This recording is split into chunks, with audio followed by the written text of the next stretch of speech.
প্রখ্যাত সাহিত্যিক বিভূতিভূষণ বন্দ্যোপাধ্যায় রচিত একটি বিখ্যাত উপন্যাস পথের পাঁচালী। বাংলার গ্রামে দুই ভাই বোন অপু আর দুর্গার বেড়ে ওঠা নিয়ে এই বিখ্যাত উপন্যাস। এই উপন্যাসের ছোটদের জন্য সংস্করণটির নাম মাটির ভেপু। পরবর্তীকালে বিখ্যাত বাঙালি চলচ্চিত্র পরিচালক সত্যজিৎ রায় এই উপন্যাসটি অবলম্বনে পথের পাঁচালী চলচ্চিত্র নির্মাণ করেন, যা পৃথিবী বিখ্যাত হয়। সমগ্র উপন্যাসটি 3টি খণ্ড ও মোট 45টি পরিচ্ছেদে বিভক্ত। বিভূতিভূষণ বন্দ্যোপাধ্যায় পথের পাঁচালী উপন্যাসটি রচনা করেছিলেন অধুনা বিহারের ভাগলপুরে থাকাকালীন। সে সময় তিনি খেলাতো ঘোষ এস্টেটের ম্যানেজারের পদে কর্মরত ছিলেন।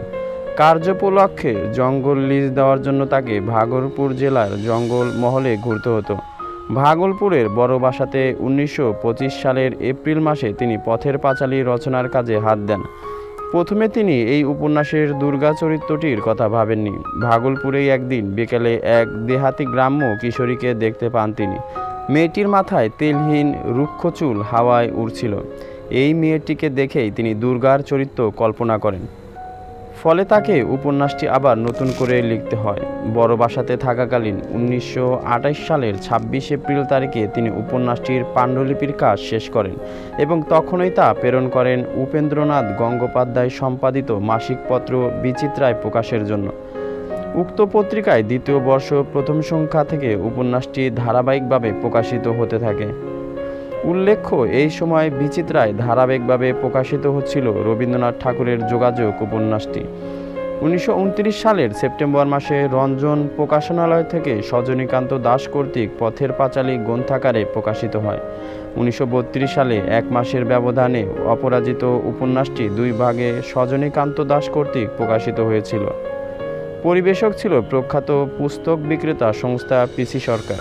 কাহিনী: হরিহর রায় খুব ভালো ব্রাহ্মণ নন, নিশ্চিন্দিপুর গ্রামে থাকেন। হরিহর রায়ের দূর সম্পর্কের আত্মীয় ইন্দিরা ঠাকুর এসে হরিহরের বাড়িতে আশ্রয় নেন। তিনি এক বৃদ্ধ বিধবা, যার দেখাশোনা করার জন্য কেউ ছিল না। কিন্তু হরিহরের স্ত্রী সর্বদা ছিল একজন বদমেজাজি মহিলা, যিনি ইন্দিরাকে সহ্য করতে পারেন না। তাই বৃদ্ধাকে বসবাসের জন্য একটি কুঁড়েঘর দেওয়া হয়। তবে সর্বজয়ার 6 বছরের মেয়ে দুর্গা ইন্দিরা ঠাকুরকে খুব ভালোবাসে এবং ঘন্টার পর ঘন্টা তার সাথে বসে রূপকথা শুনে। কিছুদিন পর সর্বজয়ার এক পুত্র হয়। সর্বজয়া ইন্দিরা ঠাকুরকে হিংসা করতে থাকেন, কারণ তিনি মনে করেন যে দুর্গা সর্বজয়ার চেয়ে ইন্দিরাকেই বেশি ভালোবাসে। তাই ইন্দিরা ঠাকুরকে সামান্য কারণে নির্মমভাবে কুঁড়েঘর থেকে বের করে দেওয়া হয়। অসহায় বৃদ্ধা তার মৃত্যুর মুহূর্তে আশ্রয়ের জন্য অনুরোধ করে, কিন্তু সর্বজয়া হৃদয়হীনভাবে না করে দেয় এবং বৃদ্ধা চালের গুদামে শেষ নিঃশ্বাস ত্যাগ করে।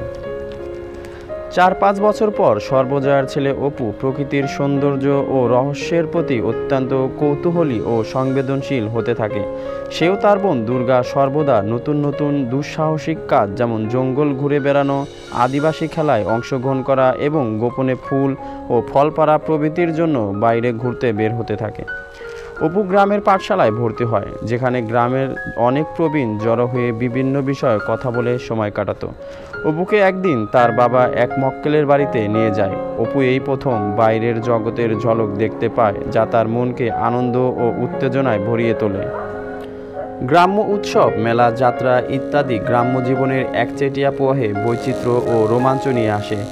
অস্থির কিন্তু পুরোপুরি নির্দোষ মেয়ে দুর্গা হঠাৎ করে মারা যায়, যা পুরো পরিবারকে শোকে ডুবিয়ে দেয় এবং তার ছোট ভাইকে একা করে দেয়। হরিহর দীর্ঘ সময়ের জন্য বাড়ি ছেড়ে চলে যায় ও জীবিকা অর্জনের জন্য মরিয়া হয়ে সংগ্রাম করতে থাকে।